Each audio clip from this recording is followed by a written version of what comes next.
bom dia para você que está acompanhando a programação da TVC Panorama. Agora, 12h03, nós começamos com a nossa edição de hoje. Hoje é quarta-feira, dia 5 de junho de 2024, um dia muito especial aqui na TVC Panorama, porque hoje a nossa emissora completa 20 anos de atuação, é isso mesmo. TVC Panorama aí completando os seus 20 anos de caminhada, de trajetória, trazendo informação e também muito entretenimento para você. Então fica ligadinho aí com a gente, hoje tem muita informação e também ao longo aí do nosso jornal, muita coisa para você ficar por dentro de tudo que aconteceu aqui na nossa região. E já vamos acompanhar o que vai ser destaque na edição de hoje. Câmara de Vereadores de Florianópolis aprova a lei para a requalificação imobiliária. Cobertura vacinal da gripe ficou abaixo da meta estabelecida pelo Ministério da Saúde. Programa Alesc Itinerante. Sessões estão acontecendo em Joinville, com atendimento para toda a região norte do estado. Encerrada a pesca da tainha para a modalidade Emale Anilhado. Tem ainda a previsão do tempo e o comentário de Leonel Pavan. Essas e outras informações você confere a partir de agora no TVC News. Gente, você já ouviu falar do termo retrofit?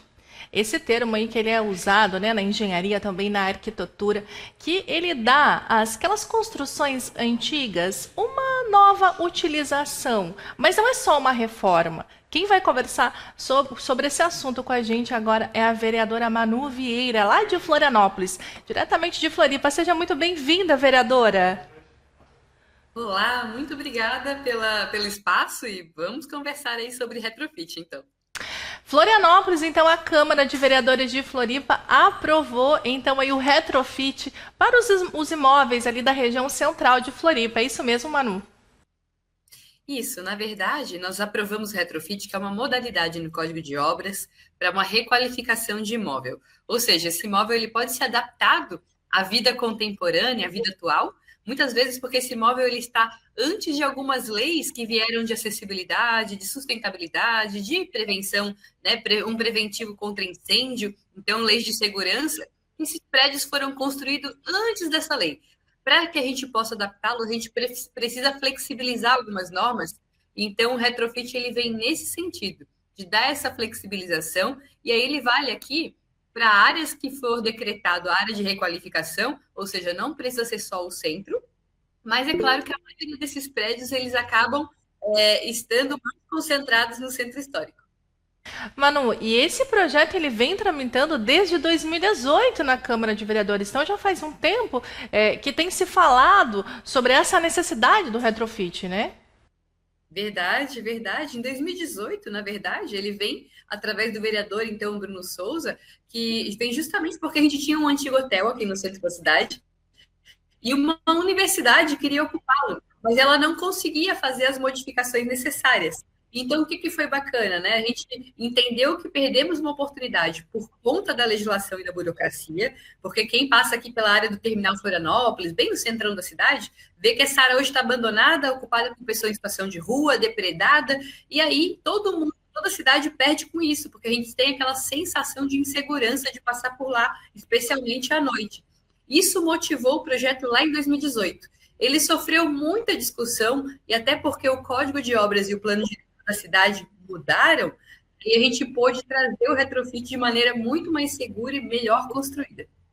Vereadora, esse retrofit aí que agora foi aprovado, né? Ele vai resolver duas questões, né? A demanda por habitação e também a preservação do patrimônio histórico.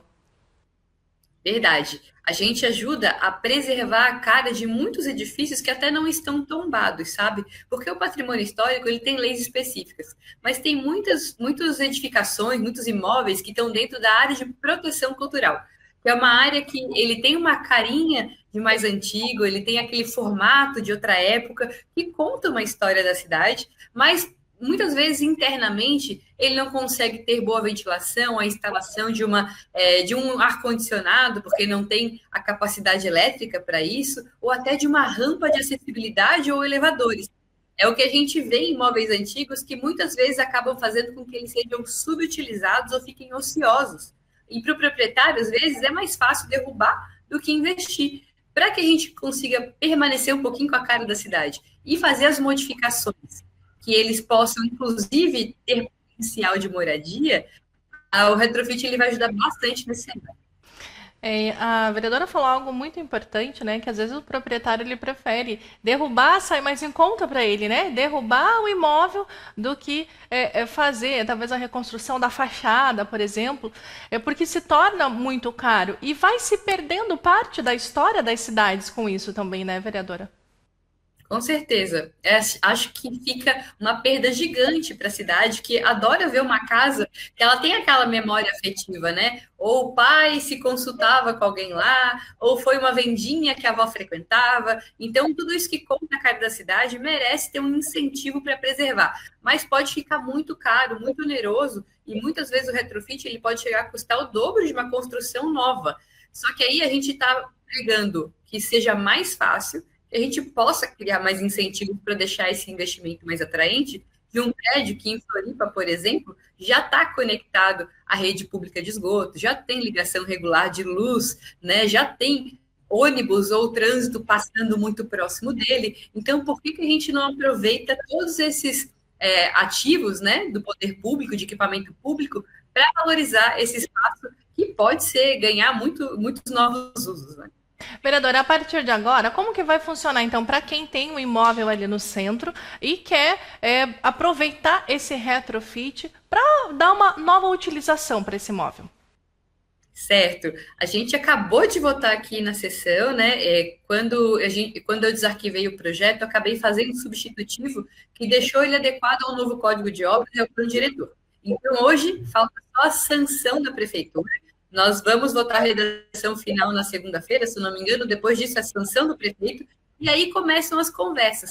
Podem vir a mais decretos para regulamentar essa lei que possam criar novos incentivos. Eu sei que em São Paulo, por exemplo, eles criaram algumas isenções tributárias que deixam ainda mais interessante o investimento. Todo projeto ele passa por uma análise da prefeitura, mas ainda assim eu já fico muito feliz porque criou uma expectativa entre os investidores e empreendedores de que pode sim vir mais potencial de moradia para o centro da cidade, que é um lugar que é muito escasso de residência, né? E também até a própria possibilidade de trazer empreendimentos mais inovadores, porque se a gente tem a capacidade de adequar esse imóvel a uma empresa de tecnologia que precisa de uma internet muito rápida, agora a gente ganhou mais facilidade com o retrofit. Vereadora Manu, quero agradecer a sua participação aqui no TVC News. Muito obrigada por estar compartilhando com a gente aí. E parabéns também a toda a Câmara de Vereadores aí por esse passo incrível para a cidade de Florianópolis. Eu que agradeço e que a gente possa sempre trazer as boas ideias para que as cidades ganhem com isso, porque daí a gente tem pessoas circulando, vendo a cidade e todo mundo com certeza vai prosperar aí num futuro melhor. É isso aí. Agora nós vamos falar sobre a vacinação da gripe. Por quê? A vacinação ficou abaixo da média estabelecida aí pelo Ministério da Saúde. A campanha de vacinação contra a influenza terminou em 31 de maio. Em Santa Catarina, a cobertura vacinal ficou em 44,28%, abaixo da meta estabelecida pelo Ministério da Saúde de 90%. Em virtude desta baixa procura pelas doses, a Secretaria de Estado da Saúde reforça que, mesmo com o fim da campanha, a vacina contra a gripe continua disponível em todos os municípios catarinenses até o fim dos estoques.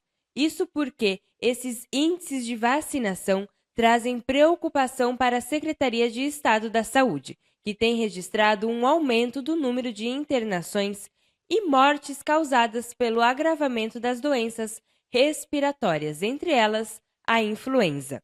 No estado catarinense, o grupo com menor adesão à vacinação foi a de puérperas, mães até 45 dias após o parto, com 44%, seguido pelas gestantes, com 29%, crianças até 5 anos, com 37%, idosos, com 48% e povos indígenas, com 54%.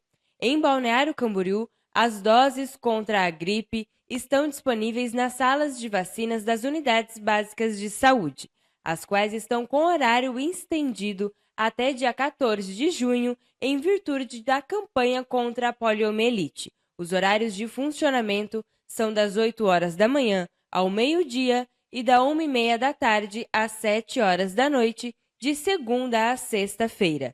Na Unidade Básica da Saúde Central, não haverá pausa para o almoço. A imunização contra a gripe está liberada para toda a população maior de 6 meses de idade.